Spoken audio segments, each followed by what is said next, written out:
Hi, Shivan Sarna here with SIBO SOS.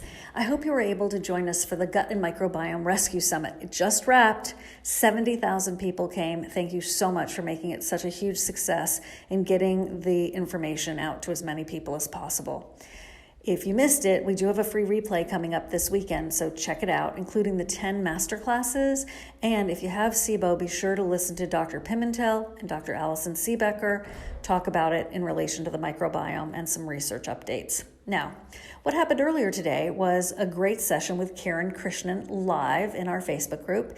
He is the founder of Microbiome Labs and is the one who's responsible for getting Megaspore out into the world and is just a brilliant educator and person.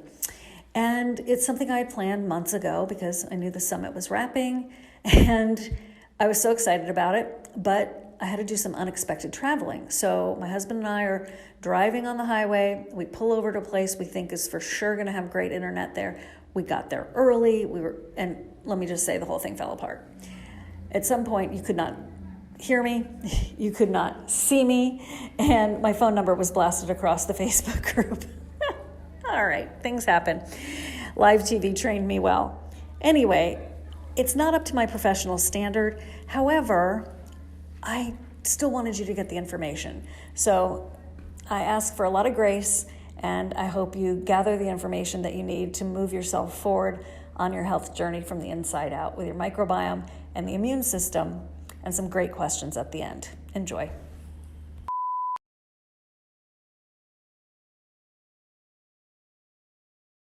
To give you an analogy where it's easier to understand that, imagine you're at a big outdoor music festival, right? It's in a confined area, but it's a massive area. And in that festival, there are 200,000 attendees. Now, among that 200,000 attendees, there may be 4 or 5 that are problematic, that could be harmful to the rest of the audience. They've got illicit substances, they've got bad intentions. You are the lone security guard in that sea of 200,000 people.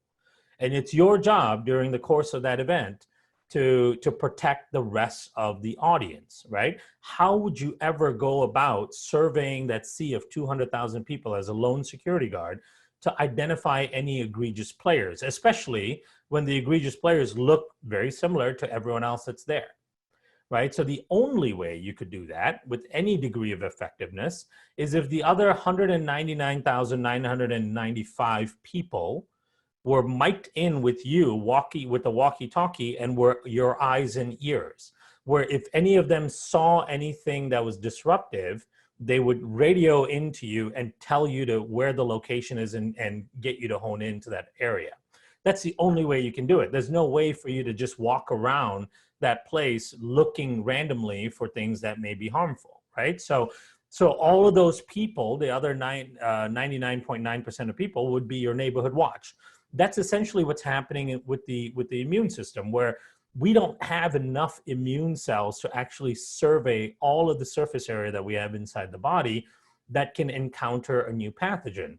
But every square millimeter of that surface area that can encounter a new pathogen is already covered with your commensal microbes, which means that when a new pathogen comes in, one of the key things that has to happen is the microbes, your commensal microbes in that local area, will sense a change in that ecosystem because something new is entered that doesn't normally fit in that region. And then they will signal to your immune system to come and address this issue, right? So they actually shoot off flares to try to recruit your immune cells to that site of action. Now, how fast that happens will determine how well your body does against a particular pathogen. Let's say that we're talking about a virus, right? Let's say a virus enters through your respiratory tract and it's concentrating in your upper respiratory tract. Maybe it's in the nasal passages, it's in the mucosa in that area.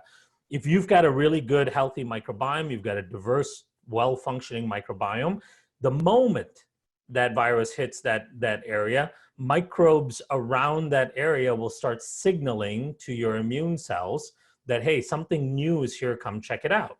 Very quickly, your innate immune cells within hours, we're talking about maybe an hour or 2 hours, will show up at that area and start doing the work they do to try to control any sort of pathogen that's in that area.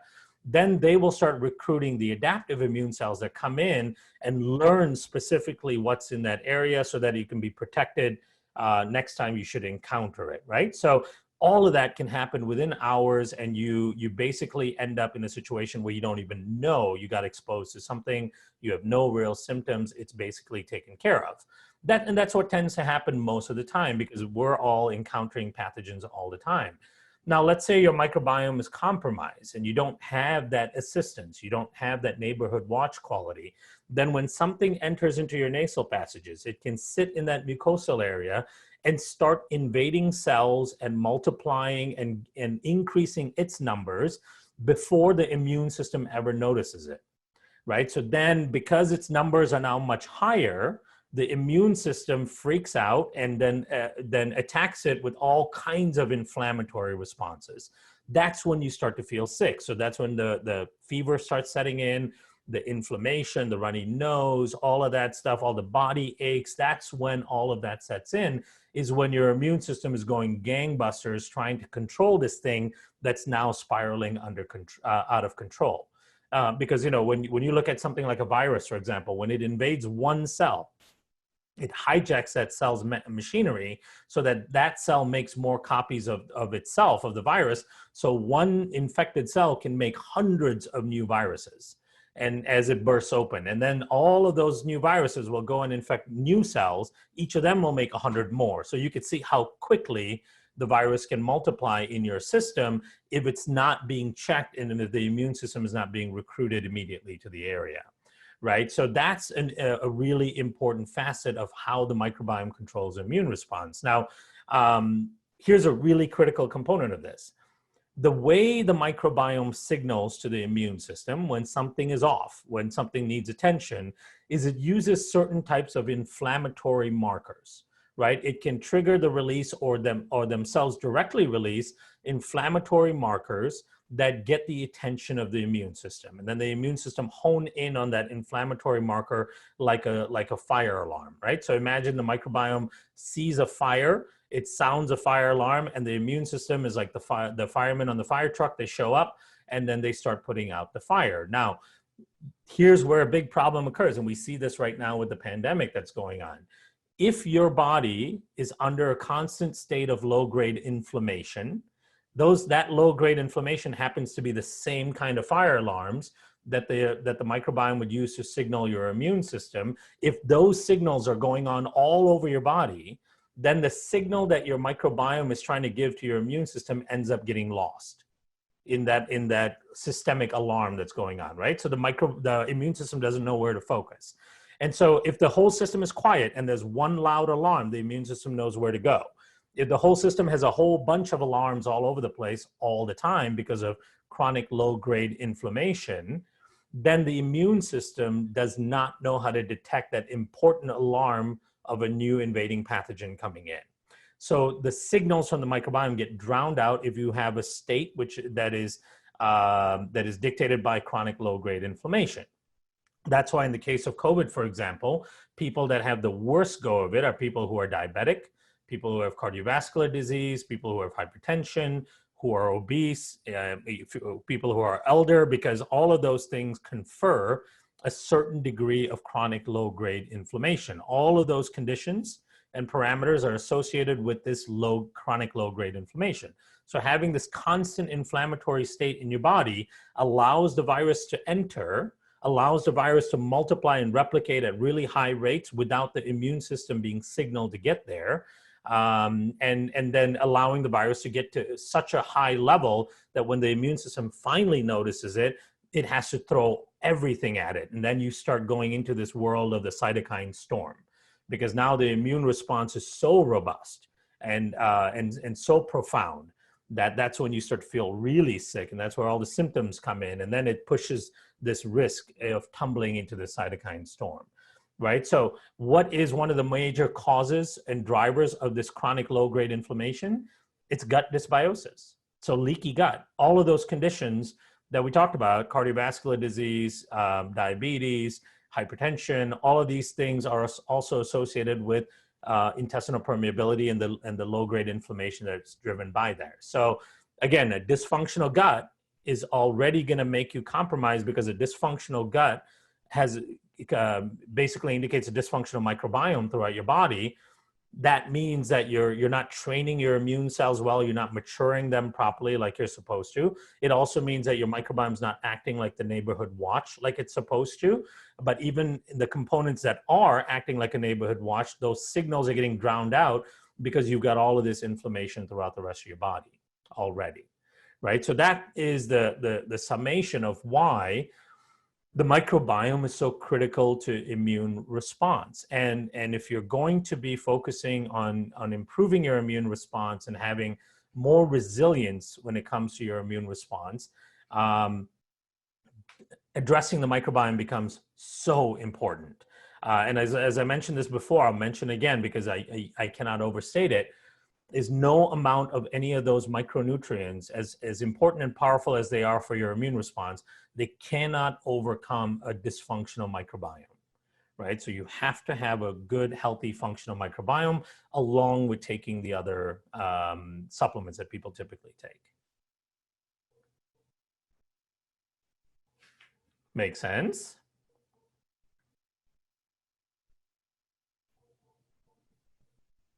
Hi, Kiran. Clarissa from the team here. I think we may have lost Shivan. Oh. Yeah. So, would you like to carry on with the next phase, or would you prefer to jump onto the questions? I don't want to cut your trajectory off. Yeah, no worries. I think that's the biggest chunk of explaining the role of the microbiome. Happy to jump into the questions to get people engaged a little bit. That is awesome. So let me just grab some questions here.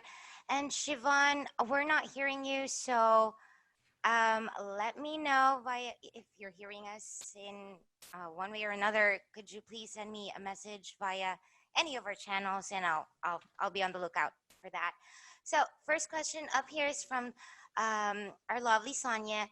How can we strengthen our immune system even though we're still battling dysbiosis?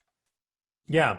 So, I mean, obviously the common micronutrients will help the immune system, doing things like increasing your doses and intake of vitamin C, increasing your intake of vitamin D, zinc, K2, all of those things, magnesium, all of those things play a really important role in the function of your immune system. But as you're battling dysbiosis, the thing is you can make daily improvements in dysbiosis, right? You might have a degree of dysbiosis that creates a gut issue. Like, for example, let's say you're dealing with SIBO. Clearly, you have dysbiosis if you have SIBO. Now, can you still make improvements in your microbiome that impact your immune system, even though the SIBO is still there? Then yes, absolutely. Because one of the things one of the ways that the microbiome really improves immune response is by increasing diversity within the microbiome. So one of the simple things you can do is get outside more, get out in nature more. Because when you're in nature, if you go for things like hikes, if you go for walking on trails, if you're in the outside environment, you will pick up more microbes from the outside environment, and picking up those kind of microbes will actually kind of help and stimulate your immune response. And so that is part of that is part of one of the things you can do. You can also, if you have pets, you can spend a little bit more intimate time with the pets, because just picking up the microbes from the pets themselves will help enhance your immune response. Taking things like probiotics, we work a lot with the spore-based probiotics. We show that the spore-based probiotics have a great ability to expand the diversity within your microbiome. They also are immunogenic in that they do kind of support immune response pretty effectively. Using things like prebiotics if you can, diversifying some of your dietary choices, all of those things will help kind of boost up your immune response. And then, of course, you cannot overestimate the importance of sleep, because one of the things that occurs when you sleep is you get kind of an increase in diversity in your microbiome. You get different types of strains within your microbiome proliferating at that time. And many of those can be very stimulatory and beneficial to your immune system. And then one more thing is managing stress. Stress is a major driver of leaky gut. Stress is a major driver of chronic inflammation. And if you can do things to try to manage stress, whether it's mindfulness work, whether it's finding an outlet, drawing, singing, going out for runs, whatever it may be that you can do to distract yourself, or even just binge watching TV shows. If it brings down the cortisol, the epinephrine, norepinephrine levels, that's good, because those things will help reduce the proliferation of pathogenic organisms. It'll reduce intestinal permeability, and it'll reduce that inflammation that's going on in the body that really compromises your immune response. Thank you. That's great. As usual, practical tips, and then, of course, the science of it all. So, from Mary Ann, I am wondering if I have a large nasal Staphylococci aureus bacteria from a nasal cultural lab, how might that impact my immune system and my tolerance of megaspore biotic in the gut? Yeah. Did she say nasal Staph aureus? Yes, please. Yeah. Okay. It shouldn't affect your tolerance of megaspore at all in the gut. But nasal colonization of Staph aureus is one of the key factors in chronic sinusitis, rhinosinusitis. So that organism can create inflammatory response in your nasal mucosa and your sinus mucosa, and that's one of the characteristics of people that tend to have chronic rhinosinusitis. So you have to be a little bit more diligent about working to improve your gut health, because the gut immune response is going to play a role in trying to control those microbes in the sinuses, because the mucosal system I talked about, the central command center for the mucosal system in the body is in the gut. And when the gut mucosa is healthy and functioning properly, because you've got a healthy gut, it will have an impact on what's happening in your sinuses, in your nasal area as well. So you'll have a better opportunity to try to control some of the overgrowth through your immune response if your gut is healthier. So it shouldn't impact your tolerance and so on. For other reasons, you may need to taper up and go slower, but ultimately having a healthy gut will improve what goes on in the nasal and sinus cavities. Okay, and from Donna Marie, on my son's GI map test, it showed low secretory IgA at 274 micrograms per grams, and H. pylori as NA, not applicable. They say that they detected, quote unquote, some H. pylori, but not enough to mark it positive. But I didn't want to mark it negative either. But they didn't want to mark it negative either. Should I still treat it with results like this? And if so, what's the best course of treatment? He already takes Megaspore and Mega IgG and S. boulardii. Yeah, so we really can't give you treatment recommendations. We're not really set up to do that on this kind of platform. I can give you a couple things to think about, to talk to your healthcare practitioner about. One thing they keep in mind is it's very hard to detect the accurate levels of H. pylori in a stool test, because the stool test is the source of the material, which is stool, is coming out like 20 something feet away from where H. pylori lives, right? So picking up any amount of H. pylori to me in the stool indicates that it's probably there pretty prevalently, because you're picking it up so far away from where H. pylori lives. So I would say that that's probably something you should address. And there's other ways of more accurate ways of diagnosing an H. pylori infection that you could work with a gastroenterologist with, to understand if that is an issue. If it is an issue, there's a number of solutions that they can do. They'll prescribe things for you. If you want to do things on your own, you could look at taking some supplemental HCl. One of the things that H. pylori does is it lowers the amount of acid that's being produced in the stomach. It prefers a slightly higher pH, and it tends to increase the pH in the stomach to be able to proliferate some. So bringing down the stomach pH might help control it to a certain degree. We work with a licorice extract that has some clinical studies on it supporting a healthier balance of H. pylori within the stomach. So that's a natural product you can look at as well. But again, talk to your healthcare practitioner, because it's really important to understand the overall picture and everything that's going on. But if you're concerned about H. pylori and you think that it might be an issue, there are other diagnostics that you can use. A stool test is not the best diagnostic for it. Okay, and since Shivan isn't here yet, I'm sure we'll have her back soon. I do want to echo what she and Kiran just said right now, which is that you do need to take this to your practitioner and get some advice on very specific issues like this. So, on to Carlene. I take Megaspore, HU58, and Mega IgG 2000 every day. Is the Mega IgG 2000 helpful to be taken during the COVID pandemic? You know, I take the Mega IgG every day. There's enough data on it from other clinical trials that show that it does support a much healthier immune response. I believe the company we work with that produces the immunoglobulins, they are doing a COVID study right now, but I don't know what those results are, so we can't infer what the benefits may be. But you know, it is something that helps your immune system. So anything that supports your immune system, that provides a little bit more resilience, is going to be important. So for me personally, I'm taking all the things in my toolbox to support immune response, because obviously not only do we have COVID that we're concerned about and dealing with, but as the fall moves forward, we've got the flu and rotavirus and norovirus and all of this stuff that starts circulating around at higher frequency. And, I want to remain resilient throughout the time. So I'm doing a number of things, a lot of things we just talked about as well, the fasting, the resting, the mindfulness work, of course, taking all the micronutrients, but I'm definitely hammering in high doses of probiotics. Prebiotics, oligosaccharides play a big role in immune response, in the energetics of immune response, because one of the critical things that your immune system needs in order to even respond is fuel.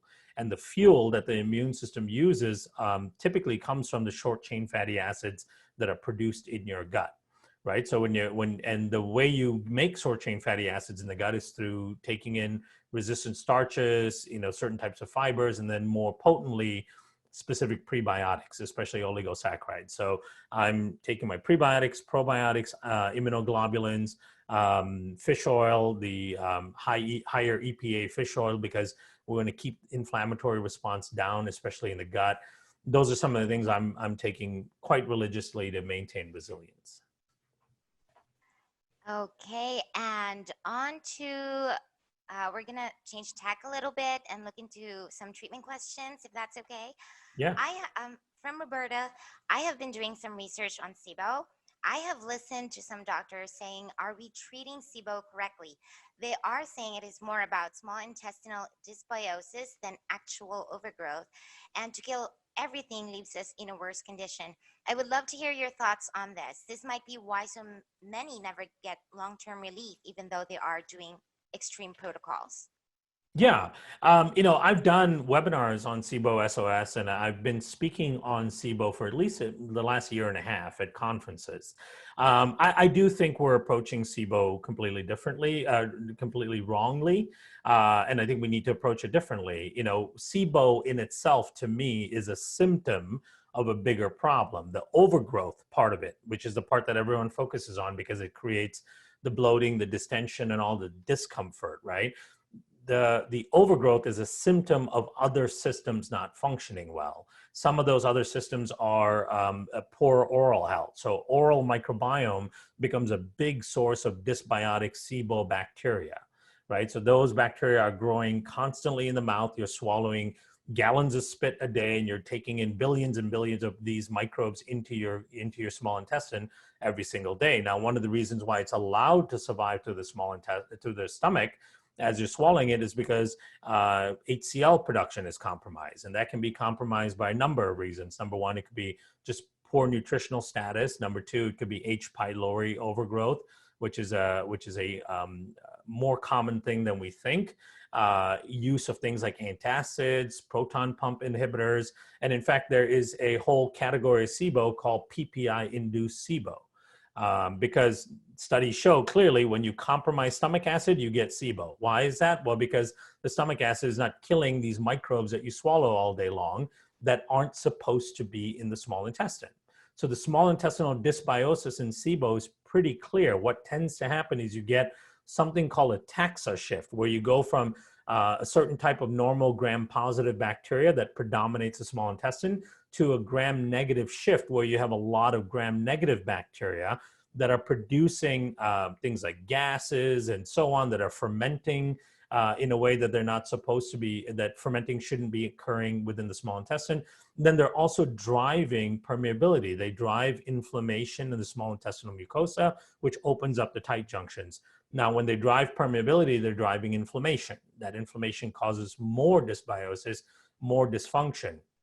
The other aspect of SIBO that seems to be very clear is liver dysfunction, because bile is really important in preventing overgrowth in the small intestine, right? The small intestine is a great place for bacteria to grow. It's warm, it's moist, there's constantly food and liquid coming through. But our natural protective mechanism to prevent bacteria from overgrowing the small intestine is this bile flow that continues to flow through every time you eat food. Bile is a very strong antimicrobial itself, so it itself will bring down microbial growth. But then the other thing that bile does is it also conjugates with fat from the diet and creates a saponification reaction, which kills bacteria. And then it also triggers receptors called the FXR nuclear receptors in your intestinal lining, which causes your intestinal lining to release antimicrobials to bring down the growth of bacteria in the small intestine. So we've got all of these protective mechanisms in place to prevent bacteria from overgrowing beyond a certain level in the small intestine when food is present, right? And so often what you see, and then there's a bunch of studies on the connection between liver dysfunction and SIBO, the connection between proton pump inhibitor use and H. pylori infection and SIBO. So when you see that the stomach is compromised, HCl production is compromised, and then the liver is compromised, then the two most important protective mechanisms to prevent dysbiotic bacteria from getting in there and prevent them from overgrowing, those two things are not working. And so you get this condition where you can have overgrowth of bacteria. Now, another part that is really profound is the stasis that you see in SIBO. You'll hear a lot of doctors and researchers who work on SIBO all the time talk about stasis, meaning the bowel is not moving, right? And when the bowel is not moving, then food and microbes are allowed to sit and putrefy in that region. In the small intestine, the bowel is supposed to be moving all the time. Food is supposed to be pushed through at a relatively rapid rate until it gets to the large intestine where it dumps in. Now, what tends to occur in people with SIBO is the bowel stop moving, both your peristaltic activity that scoots the food down, and also the migrating motor complex, which is that electrical wave that comes through and cleans out the intestines. Both of those things get compromised. One of the key drivers of that is leakiness in the gut. Endotoxins from the gut leak in, they make it up the vagus nerve, they enter into an area called the dorsal vagal complex. And when they sit in the dorsal vagal complex and create an inflammatory response, it shuts off the signal from the brain to the gut. So it stops that peristaltic activity. It causes that stasis, right? So now you've got these three compounding factors. You've got oral dysbiotic microbes that are going in. The compromised stomach acid is not killing them off, so they're allowed to survive through to a certain degree. They're now entering the small intestine and causing the dysbiosis. So they're fighting off the small intestinal, the normal small intestinal bacteria. And so they're starting to establish the dysbiotic population. At the same time, your liver is compromised because of endotoxemia and other things. So now your bile flow is compromised and restricted. So you're not getting enough of that antimicrobial, natural antimicrobial functionality and that microbial control. And then as more of these gram-negative bacteria come in, they'll start opening up the tight junctions. Their endotoxins leak through, causing the stoppage of the gut, of the brain to gut signaling, and then you start getting stasis in the bowels. So now what you have is a compromised stomach, a stasis in the bowel, and a compromised liver. And so all of those three things in most SIBO treatments are not being addressed. We're just going after the overgrowth all the time. But all of the mechanisms that are now dysfunctional that are allowing the overgrowth still exist.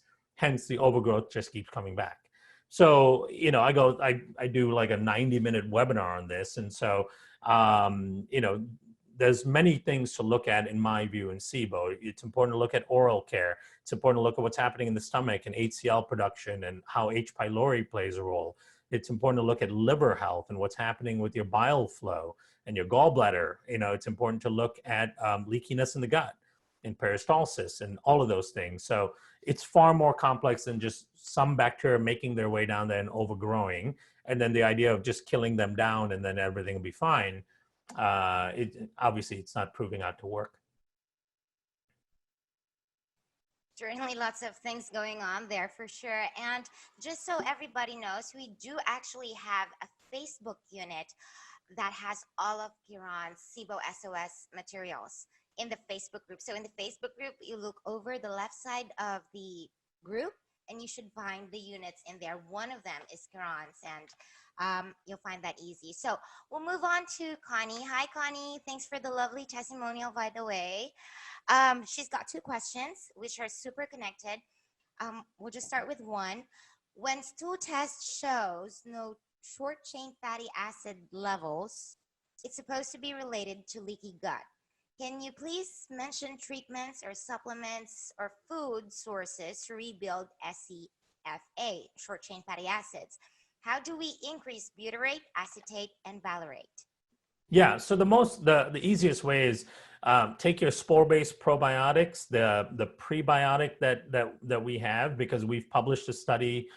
We published it in August of last year, showing that when you take the Megaspore probiotic with the prebiotic, that in as little as 3 weeks, you increase short-chain fatty acid production by almost 150%. That includes butyrate, propionate, acetate, valerate, all of them. So, it's really critical that you use the probiotic and prebiotic combination. So that is one of the easiest ways. The other way you can, the other things you can add on to it. So I would say that's the predominant way because it's the easiest and most potent way to do it. The other things you can add on is trying to increase a little bit of fasting if you do any fasting at all. Believe it or not, that actually increases some of the short chain fatty acid producing bacteria. And then another third thing would be increasing dietary intake of things like resistant starches.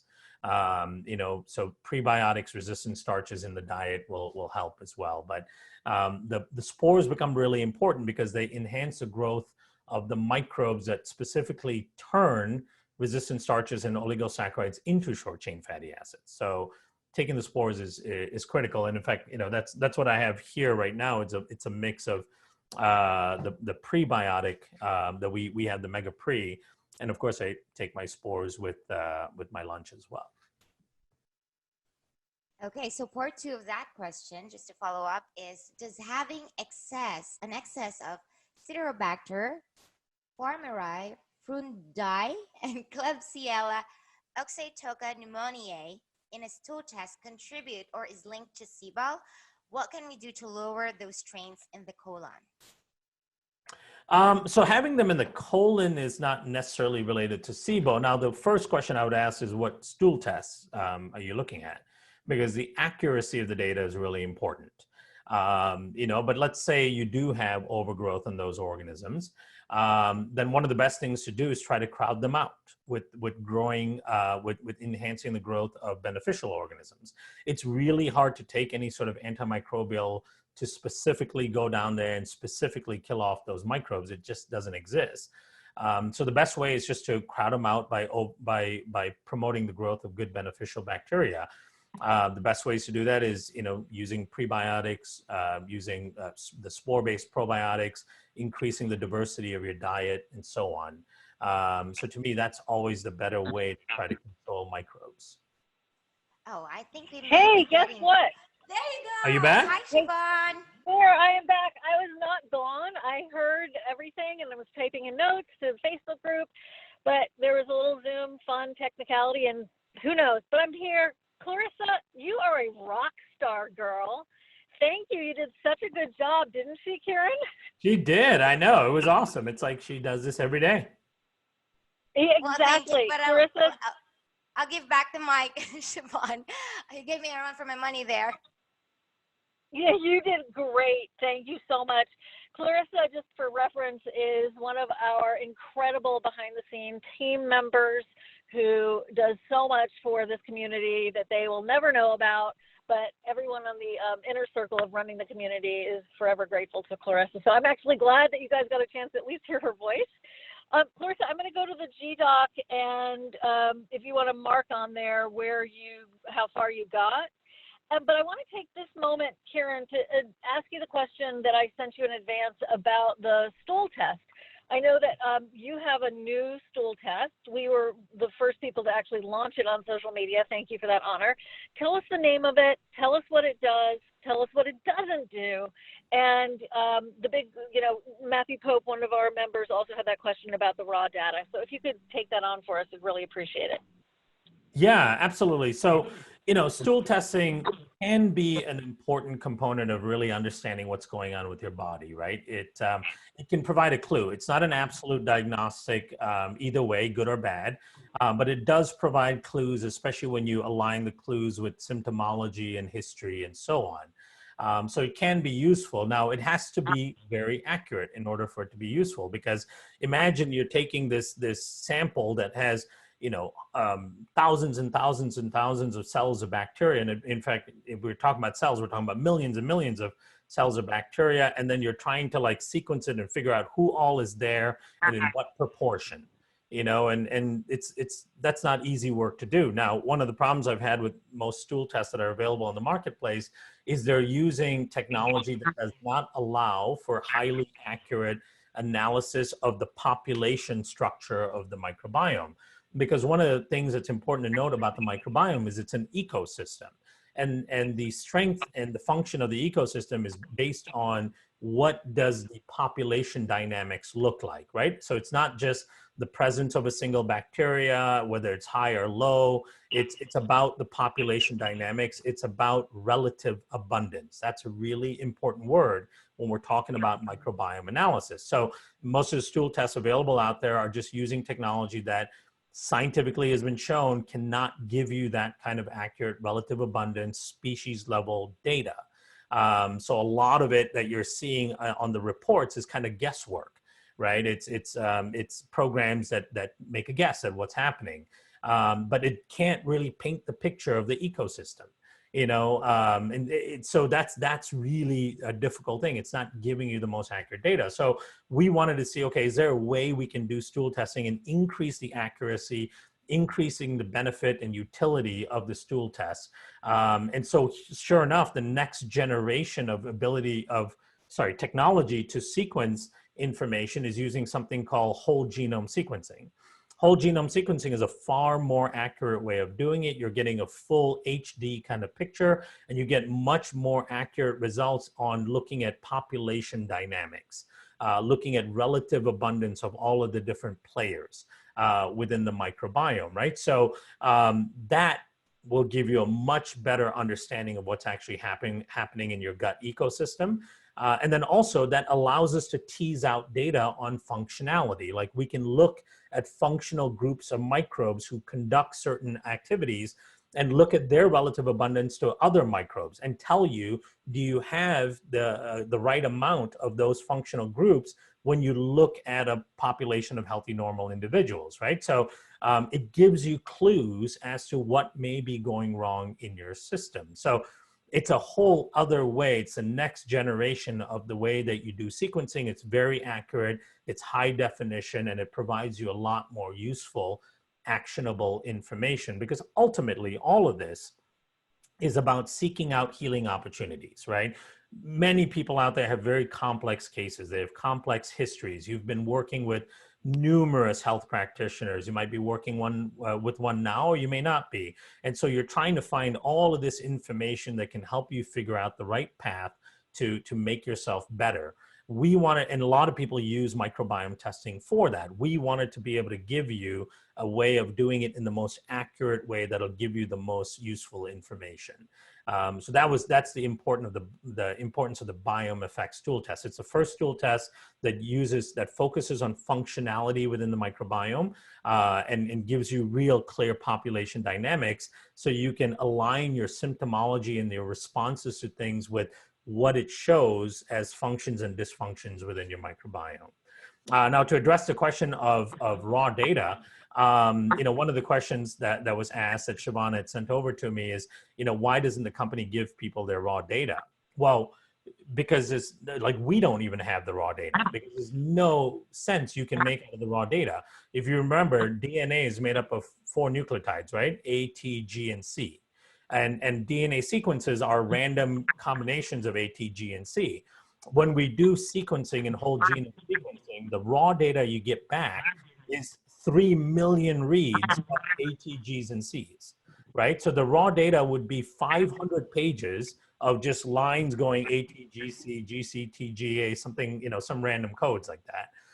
It makes absolutely no sense to anybody. The only way it makes sense is once you put it into something called a bioinformatics pipeline, where you've got all of this, computing technology that knows how to read and assemble all of that genomic information to understand what genes there are, which microbes there are, and so on. So all of that raw sequencing data goes into a computational system that assembles all of the information, goes through all its algorithms and AI systems and all that, and spits out your results at the end, which is what you get, right? So the raw data is meaningless it's meaningless to us, it's meaningless to you.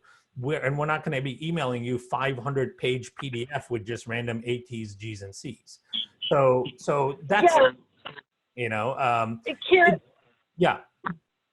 Yeah, Kiran, I just wanted to say, I think if Matthew, if you're listening to this, which hopefully you will, send me an email at info@sibosos.com so we can take the conversation directly to Kiran and get you some answers. But if this doesn't, answer all your questions, but I think people are used to getting their 23andMe raw data and then going to some of the Facebook groups and some of the cool sites, and they have algorithms and software there that will translate people's like SNPs and that kind of thing. And I think that's what we're looking for. Do you think that might be the next chapter of microbiome stool testing? No, because so with 23andMe, all of these companies have built out technologies on reading human genomic data, right? And that's part of the service that 23andMe never really did that well. And so now the bioinformatics pipeline I'm talking about, where the raw data goes in and gets read and comes out, is what the labs like Cosmos ID decide what service they provide.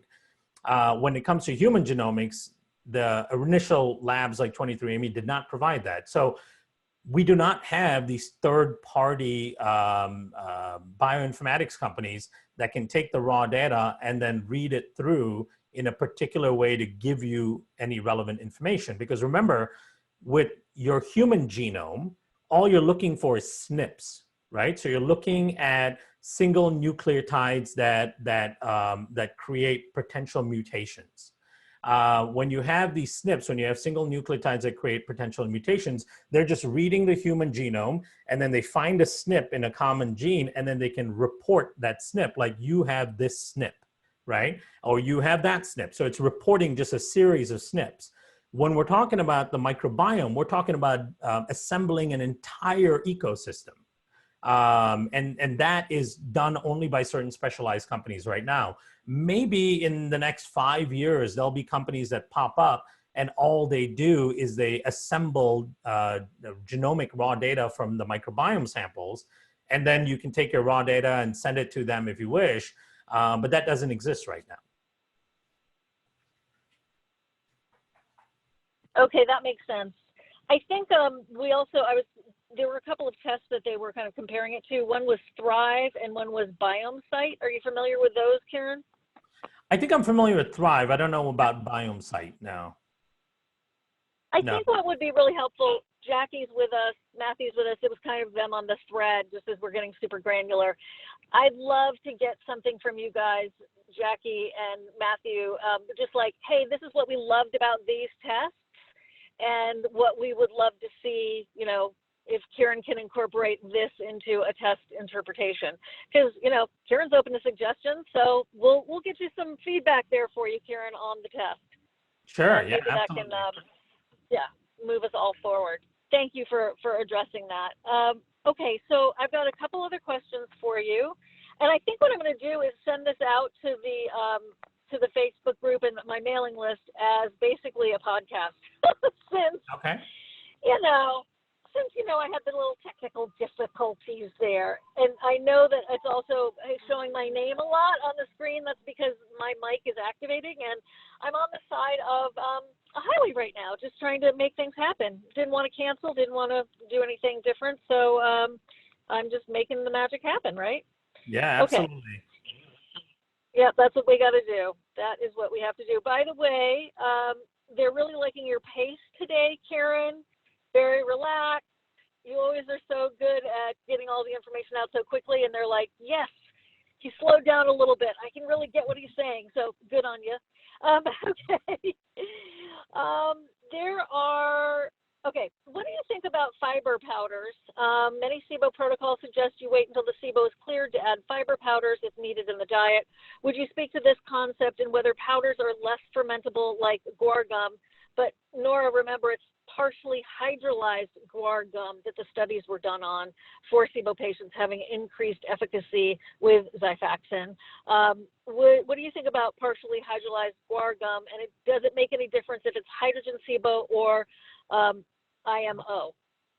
Yeah, there doesn't seem to be hard and fast rules on what's going to be tolerated by people and not, right? So I think fiber is really important for people with SIBO because you're cutting out so much of your sources of fiber from your diet, and ultimately that's going to cause a bigger issue down the road with your health than the SIBO itself. And so I think it's really important to try to find fibers that you can tolerate and take in.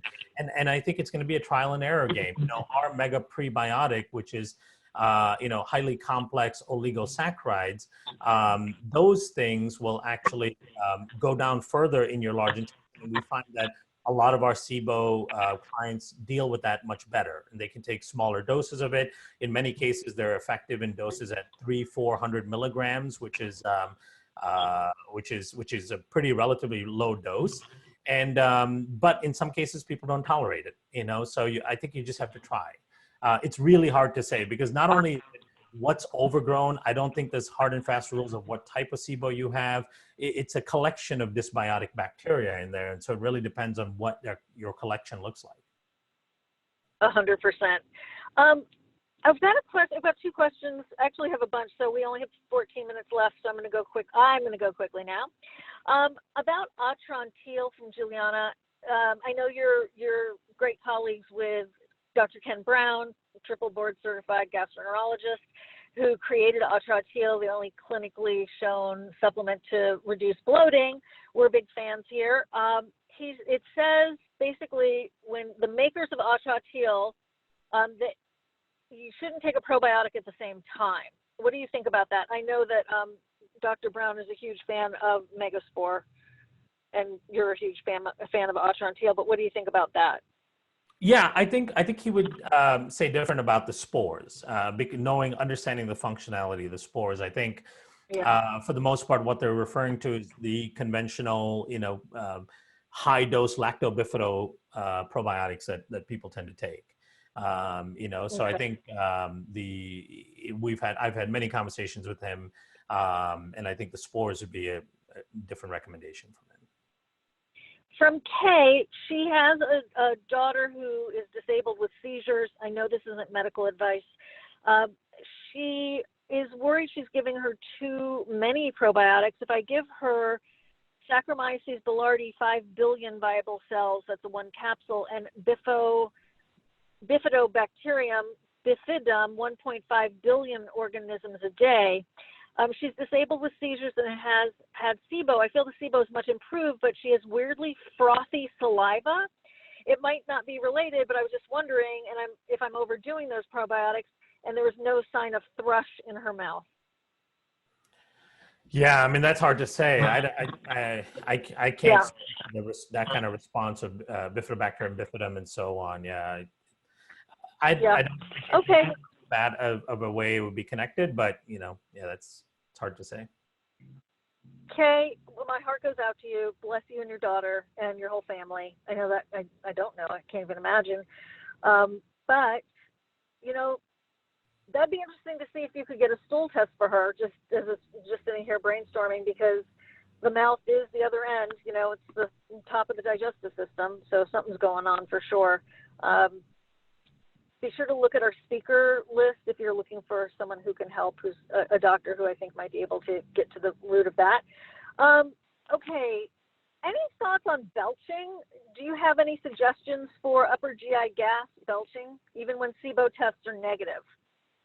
Yeah, I mean, I think a lot of that can be due just to the pressure that's created in the large bowel, in the small bowel, sorry, and maybe even gastric pressure. In some cases, it may be slowing down of your gastric emptying, and so you're building up gas in the stomach itself. And so one of the things that we use for that is a MegaGuard, which helps with support that healthy gastric emptying, you know, the time of it. So that's one of the things we use. It's got an artichoke extract in it that has studies on gastric emptying.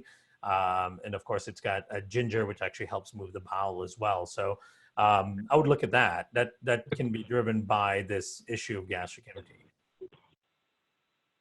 From Ramona, how about if someone has Lyme and co-infections and EBV that's not active right now? Does that mean the immune system is still trying to deal with it and is overwhelmed?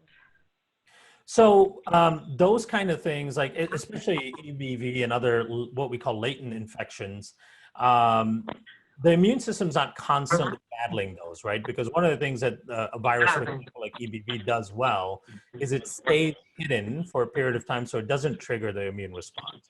However, the moment your immune system is somewhat compromised, whether it's through stress, lack of sleep, poor nutrition, whatever it may be, then those viruses and all that have a mechanism of reading that, and they will start proliferating. And then if they start proliferating, it will compromise your immune system even further, right? So those are opportunistic pathogens. They're really good at reading the state of the host, especially when it comes to stress.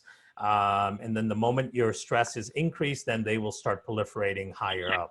So having those latent infections, the key is going to be to maintain kind of a higher baseline activity of your immune response. So taking things like your vitamin C's, D's, and so on to keep your immune system functioning properly, lubed up properly, if you will, taking the right probiotics so you're always getting this kind of stimulatory effect on your immune system.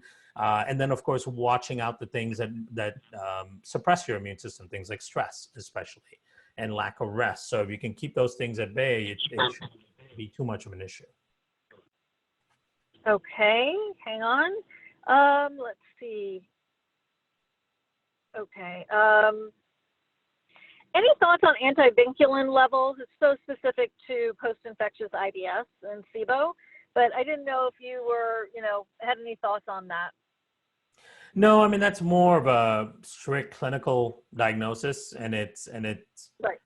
It has many interpretations depending on the history of the person and what they're particularly dealing with. So there's no hard and fast rules about it that I could speak to.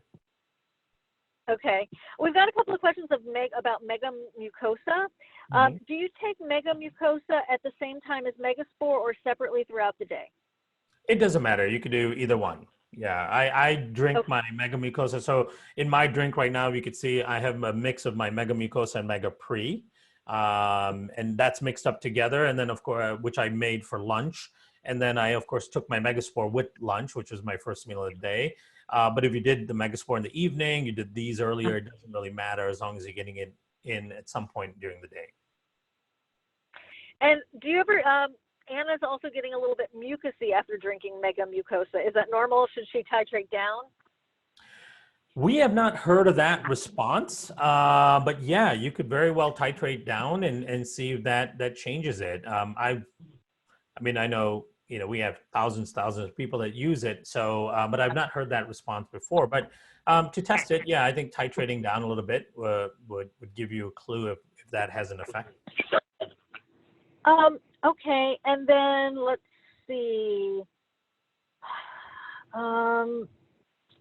Okay, from Cindy, I am both hydrogen and methane positive for SIBO, diagnosed 3 weeks ago. I'm about to go on GI Synergy tomorrow. Do you think that's the best to start with? Is GI Synergy Microbiome Labs? No, I don't know what that is. No. Okay. Okay. We're gonna move on. Okay. Okay, Cindy wants to know how to order Megaspore and Mega Pre. Go to the website. It's microbiomelabs.com, right, Kiran? Yes. Microbiomelabs.com. Okay. Yep. And if you use the patient direct code SIBO-SOS, that first order, you're going to get 15% off, thanks to Kiran's generosity. So thanks for that. But you can go to the website there and check out all the products. Plus, there's a whole resource, of information on the website as well. When we're working on building ours out too. But in the meanwhile, go to, the source there. Okay, let's see. Okay. Anita, you're asking about a product that our dear friend Rachel Fresco makes, which is biobotanicals. So check out biobotanicals.com to answer your question. And Cindy's in the Bahamas working with a nutritionist in California. You got to find out that root cause. We have a class on how to find your underlying conditions at SIBOSOS.com under resources. Okay. Ask that question in the group, Cindy. I think you're going to get more support in the group. Let me just quickly go through here. Okay. And we have 6 minutes left. I'm going to go to the Facebook page and see if anything else came in. Thanks, you guys. What I'm going to do is post this, just the audio recording. So if you don't see it, to go back and listen to it right away, know that we'll get it on there as soon as possible. And Kiran, any parting thoughts? What should we be thinking about in your perspective of traveling the world virtually these days and hearing what the other, science thought leaders are thinking about in terms of back to the idea of immunity in our microbiome and just any other random things that you've been surprised about lately? Mm-hmm. I think a really important message that people need to hear is that your immune system is amazing, right? I know when something like COVID first came on, there was all of this talk of we have no immunity against it. And so it's a very scary pathogen. And yes, it can do some awful things. But our immune system is very well equipped to deal with things like this, right? We've evolved to a point where we can defend our bodies in amazingly dramatic ways, and against all kinds of pathogens. And so something like a COVID shouldn't be a problem for the vast majority of people, assuming you've got basic health status. So it's important not to panic. It's important not to be afraid. It's important to be cautious. Those are all things that should be practiced. But know that you have a lot within your power to be able to control your system, to control how your system responds, to build your resilience so that you can face this potentially dangerous world out there and be perfectly fine, right? So, we know clearly that chronic inflammation, that gut dysfunction, all of that stuff will drive immune dysfunction, make you more susceptible, less resilient, and so on. Less resilient, and so on. So it becomes really important to understand that you have a lot of power within you to do things. Your diet, your lifestyle, your exercise, the supplements you take, all of those things will have a huge impact on how resilient and awesomely profound your immune system works. And all of that is within your control. And you can do that for yourself. You can do that for your family, your loved ones. So as we're going into the fall, it's going to be a scary time because we're going to keep hearing all kinds of news about the flu season, and the flu is going to start ticking up, and maybe COVID will start ticking up. We don't know. Maybe something else will show up in the meantime. But all in all, know that your body is amazing. It works amazingly well. And you have a lot of power within yourself to really improve your outcomes. So don't feel helpless. Don't feel scared. Be cautious, be prudent, be smart, pay attention to programs like this, and you'll be just fine. Well, Kiran, thank you so much, my friend. We appreciate you. I know we have some more talks booked with you before the end of the year. You're inspiring as always, informative as always, and you take care and be safe and carry on, sir. Thank you so much. Thank you, guys. Thank you, everyone. We'll talk again. Okay, thanks. Bye-bye. All right. So, okay, we will talk to you next time. We've got a big encore weekend coming up for the Gut and Microbiome Rescue Summit. So I hope you'll find that if you haven't. And lots more planned for you before the end of the year. So be sure to check back in the group frequently. And even if you're just watching and hanging out and reading everybody's posts and you have a burning question or need, please post that. We are here for you and we appreciate you. Okay, take care, everyone. Bye.